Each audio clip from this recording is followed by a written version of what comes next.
ఆంధ్రప్రదేశ్ రాష్ట్ర ప్రభుత్వం ప్రతిష్టాత్మకంగా మహిళలు బాలికల భద్రత కోసం శక్తి యాప్ ని ప్రవేశపెట్టడం జరిగింది. కావున ఈ రోజు పల్నాడు జిల్లా ఎస్పీ కంచి శ్రీనివాసరావు ఆదేశాల మేరకు నర్సరావుపేట సింధు స్కూల్ నందు విద్యార్థులకు అవేర్నెస్ కార్యక్రమాన్ని నిర్వహించారు.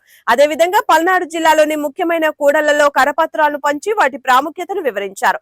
ఈ యాప్ ప్రధానంగా మహిళలపై జరిగే వేధింపులు, అత్యాచారాలు మరియు ఇతర హింసాత్మక ఘటనలను నివారించడానికి ఎంతగానో ఉపయోగపడుతుందని, పల్నాడు జిల్లాలోని ప్రతి ఒక్క మహిళా, గృహిణులు, విద్యార్థులు, బాలికలు వారి యొక్క ఫోన్ల నందు ఈ శక్తి యాప్ ని నిక్షిప్తం చేసుకుని ఆపద సమయంలో పోలీసు వారి తక్షణ సహాయం, సహకారం పొందాలని మరియు సెల్ఫ్ డిఫెన్స్ గురించి నర్సరావుపేట 1వ టౌన్ పట్టణ పోలీస్ స్టేషన్ నందు ఎస్ఐ అరుణ అవగాహన కల్పించారు.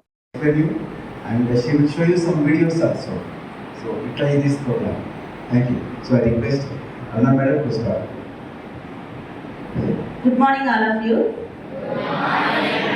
ఫస్ట్ ఒక చిన్న స్మాల్ వీడియో మీకోసం ప్లే చేస్తాము. అందులో మనం సెల్ఫ్ డిఫెన్స్ అబ్బాయిల నుంచి, ఒక అబ్బాయి మనం వెళ్తుంటే మన పట్ల మిస్బిహేవ్ చేస్తే మనల్ని మనం ఎలా డిఫెన్స్ చేసుకోవాలి అని చెప్పేది ఒక చిన్న వీడియో మీకోసం.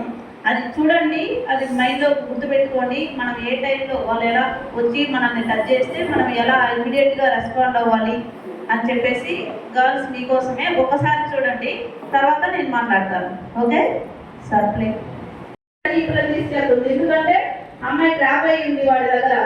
అమ్మాయి ఒకరోజు ఏం చేశాడు, వాడు వీడియో కాల్ చేశాడు. ఈ అమ్మాయి నమ్మేసింది కదా, లవ్ లో ఉంది, తల్లిదండ్రుల కంటే నన్ను వీడియో ఎక్కువ ప్రేమిస్తున్నాడు, నాకు వీడియో లైఫ్ అని నమ్మేసింది.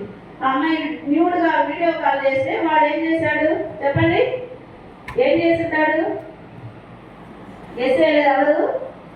వాడు ఆ వీడియో కాల్ ని రికార్డ్ చేసుకున్నాడు. ఆ వీడియో కాల్ రికార్డ్ చేసి కొన్ని రోజుల తర్వాత అమ్మాయిని బ్లాక్ మెయిల్ చేయడం స్టార్ట్ చేశాడు.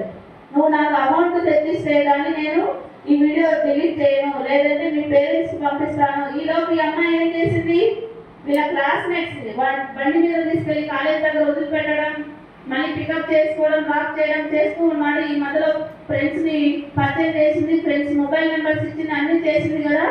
వాడు అదే అడ్వాంటేజ్ గా తీసుకొని వాళ్ళందరికీ పంపిస్తాను, పేరెంట్స్ పంపిస్తాను, యూట్యూబ్ లో పెడతాను, ఫేస్బుక్ లో పెడతానని బ్లాక్ మెయిల్ చేసింది.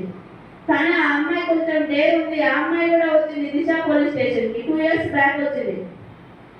అలాగే వాడిని తీసుకొచ్చేసి కేసు రిజిస్టర్ చేసి వాడిని జైలుకి పంపించాం. ఆ వీడియో డిలీట్ చేశాం. కానీ మేము ఎంతవరకు కాపాడగలం మీరు చెప్పండి?